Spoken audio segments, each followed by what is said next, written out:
Okay, this video is to demonstrate how to perform a data transfer.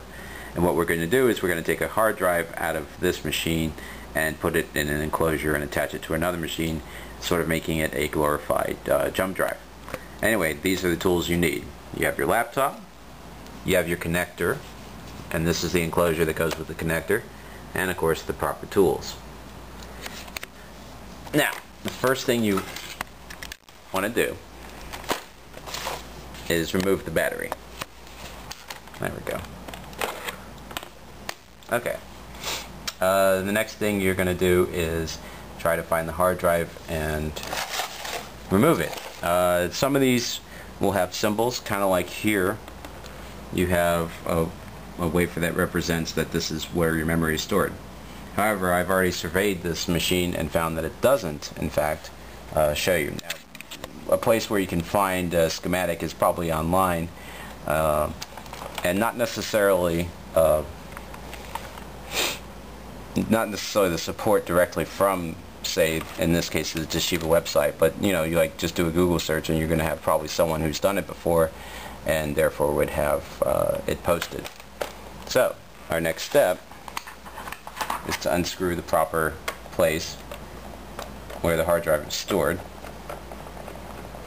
Some of these, the screw does not fully come out because it's part of the system here, or part of the latch mechanism, if you will. Okay, now we're looking at the bottom of the hard drive. The next thing that's important to do is to remove the screw that's holding it in place. You're going to obviously want to keep them in a better place than I just did for temporary storage, because you want to have all your screws available when you put it back together, which is equally as important as taking it apart. Now this right here is a flap.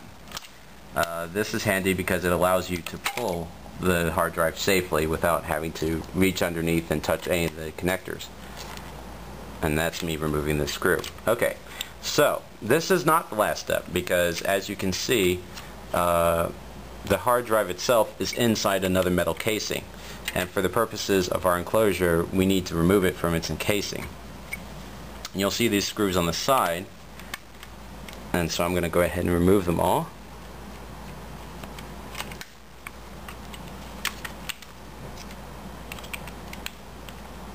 Yeah.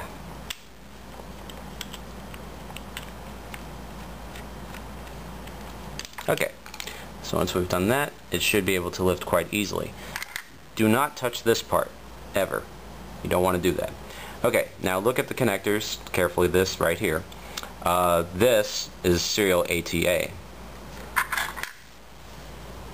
If it was an older drive, it would look more like this. Thankfully, we're not dealing with this, and this would require a separate enclosure unless you had bought one that had dual capability. Okay, so now we're going to use this enclosure, which you can find at most stores for 10 or 20 bucks. And what it is, it says USB 2.0. You remove it. It's basically an exoskeleton, except this is the receptor for temporary use of your hard drive. So you slide it in carefully, match it up with the grooves, and it goes in pretty easily, and you close it. Now, you have the option of putting in screws on the side if you're planning on doing this for more than a few minutes. In other words, like if you're taking this somewhere, you definitely want to fasten this. For my purpose here, I'm going to leave them open so that I can remove it quickly. Okay, so now we have the hard drive in here. Now we're going to attach it to a working machine, whether it be a desktop or a laptop. In this case, I am using another laptop. Now, models, they vary on what you need. In this particular case, I'll need 2 USB ports because it does not run on any electrical power. It's going to run strictly off the power of the machine. 1 and 2. Okay. So we see that the blue light is on, and if you're doing this for the first time, it's probably going to take a minute or two to install the driver. So you wait a minute.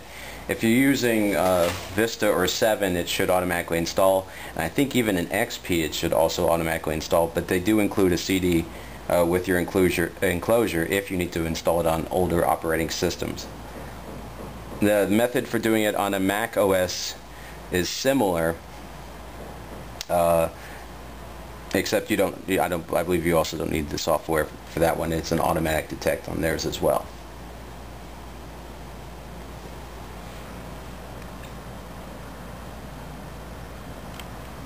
There we go. Anyway, so once you've gotten it, you can view it like you would a jump drive.